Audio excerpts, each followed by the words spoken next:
What's going on, guys? So I've been talking about Chronoa a lot in my recent videos, so I figured that right now would be a good time to give her her very own video. So that's what this is, obviously. Now,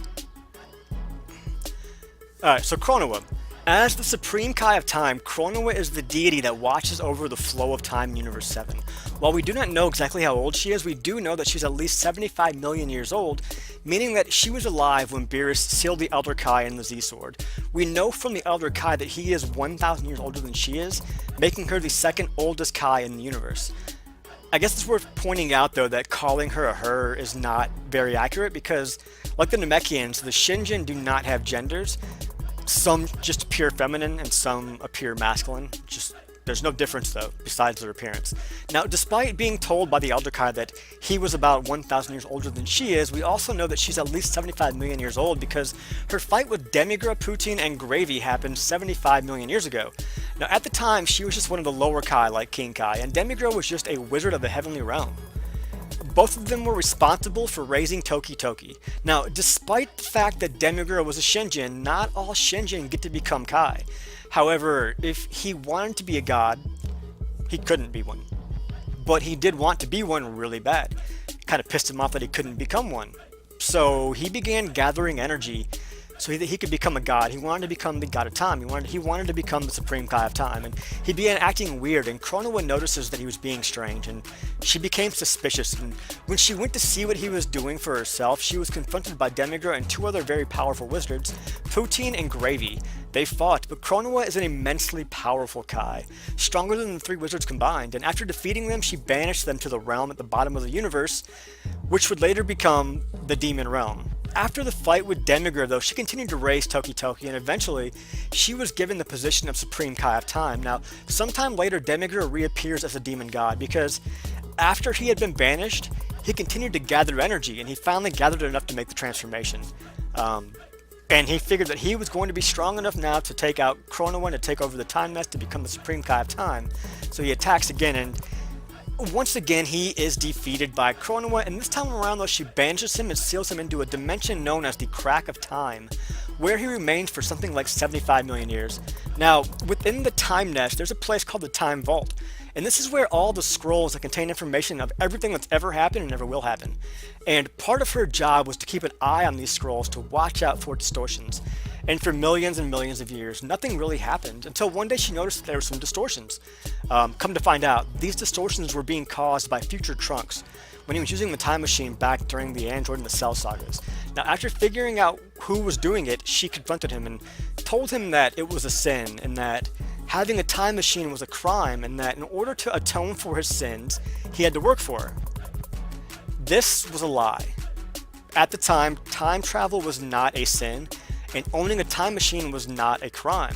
In fact, Future Bulma was the first person in Universe 7 that had ever created a working time machine, and Future Trunks was the first mortal to ever travel through time. And it was something that had never happened, and something that Chronoa assumed was impossible. So to have laws and rules in place seemed unnecessary at the time. However, Chronoa needed an assistant, and she tricked him. This was a good opportunity for her to get a new assistant, and she needed one, so she tricked him, and the Time Patrol was born. Unfortunately, though, things were not as simple as they seemed. Yes, Trunks was traveling through time and screwing things up. But after speaking with Trunks, Chronoa came to the stark realization that the biggest change in history, the one that really got her attention first, was not caused by Trunks, meaning that there were others that were screwing with time. So Chronoa went to investigate, and Trunks tagged along. Now, this is the first time that the Time Patrol and the Time Breakers encountered each other. After the fight, Toa from the Time Breakers mentions that the Demon Realm is going to be freed or unlocked to Chronoa. And so after they get back to the Time Nest, she's explained to Trunks what the Demon Realm is, when Demigra himself appears, and he lets her know that he was coming back and that he was more powerful than ever. She also learned from him that there were several various factions in the Demon Realm, meaning that Toa's threat of breaking the seal on the Demon Realm was not her only problem. She needed more help, more than just Trunks, so she summoned the strongest fighter from Trunks' memory, Goku. But not normal Goku, this was Goku Zeno. I guess before I go any further, it's worth pointing out that there are several different versions of the story. I'm kind of explaining them, a mixture of them. Sorry if it's getting confusing. So let's jump to the Xenoverse games for a minute now. Now throughout the series, Chronoa's role in the Time Patrol was to just monitor time and check for distortions, and when she found one, she would dispatch the Time Patrol and they would go save the day. Now in the game, the distortions were being caused by the Time Breakers jumping through time trying to gather energy because they wanted to break the seal on the Demon Realm. While they were doing that though, the distortions that they were creating were weakening the barrier between the crack of time where Demigra was and the rest of the universe, but at the time nobody realized that this was happening. Now she was just sending the Time Patrol out to try and fix whatever changes had been made in time. She really spent all of her time in the Time Nest. Now in the Dark Demon Realm and Dark Empire sagas for the Dragon Ball Heroes game, she does go out. But these sagas are their own continuity, so the events from the Xenoverse games did not happen to these people in this story. Is that confusing? And this is the story though that I've been talking about most of the time in this video, so that's where most of this is coming from. Most of this is coming from the mangas. Now I mentioned though that she took Trunks to find out what was causing time distortions. And when they encountered the Time Breakers who were gathering energy, well, they were gathering the energy because they were trying to revive a god named Mechikabura, the leader of the Dark Empire. We don't know much about him, but we do know that he has a grudge against the Supreme Kai of Time for some reason. Most of the story, though, is about the Time Breakers, the demon gods, trying to gather all of the Dark Dragon Balls that had spread out across time and space because they wanted to use them for Mechikabura to be able to wish to regain his youth, because he's the strongest evil that's ever existed, far stronger than any other character that I can think of, and the Time Patrol was running around just trying to stop them. Now, the first real time that Chronoa joins the fight was right after the time when the demons had gathered all the Dark Dragon Balls and Mechikabura had made his wish. Now, you have to understand though that Mechikabura is so powerful that it took Dark Shenron a long time to restore his youth. And while they were waiting, there was this big epic final fight between the Time Breakers, the Demon Gods, and the Time Patrol. And Chronoa was one of the ones fighting in the fight. She's extremely powerful. The Time Patrol, though, ended up winning the fight, and it was still too late, though, and the wish had been granted. When Mechikabura arrived in his young form, Chronoa was the only one that truly understood the depth of his power. Despite having people like Super Saiyan 4 Gogeta with her, she knew that there was no way they had any chance of ever even getting close to defeating this guy. So she chooses to sacrifice herself. She gathers all of the power of time that she could, and then she uses it to transport the entire demon realm, all of its inhabitants, including Mechikabura and herself, to a dimension known as the Time Labyrinth. And up to this point, that's the last we've seen of her. However, the Time Patrol did vow to find a way to bring her back. Now, the upcoming Dragon Ball Heroes anime is going to be based on the Prison Planet saga from the game. That's the third saga in the story, and Chronoa did what she did at the very end of the second saga, so the anime should be picking up pretty close to the time that the second saga ended, and I'm sure that we'll see more of her eventually. Now, how powerful is she?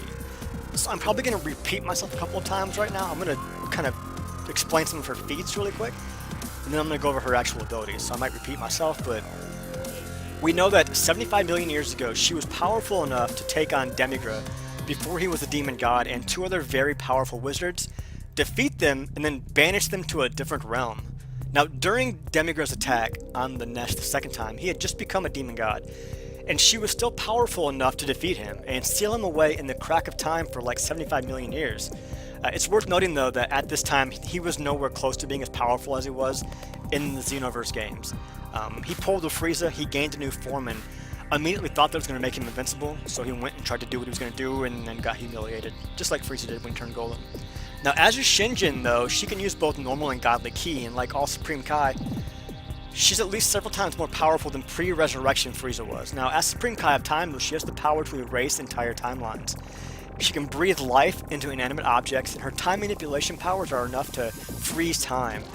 She also has a transformation called the Power of Time Unleashed, which gives her complete control over time itself. Now, her techniques and her abilities, she can fly, she has godly ki, she is an immensely powerful magic user. Her time manipulation abilities allow her to do things like freeze time. She can even negate the time limit of fusions, meaning that she can make them last as long as she wants to. And her ability called Time Labyrinth allows her to seal the entire demon realm outside of the flow of time. She has powerful healing abilities, She knows several sealing spells that she can use to seal beings in other dimensions. She can transform into a form that gives her complete control over time. She has the Kai ability that allows any Supreme Kai to instantly teleport to any other universe, and she can breathe life into inanimate objects. As you can tell, she is easily the most powerful Kai in the universe, possessing some abilities that are even on par with things that Xeno can do. And that is all I've got for you guys in this video. So don't forget to like, subscribe, share, and comment. Follow me on Twitter. Do all that good stuff, and I will see you guys next time.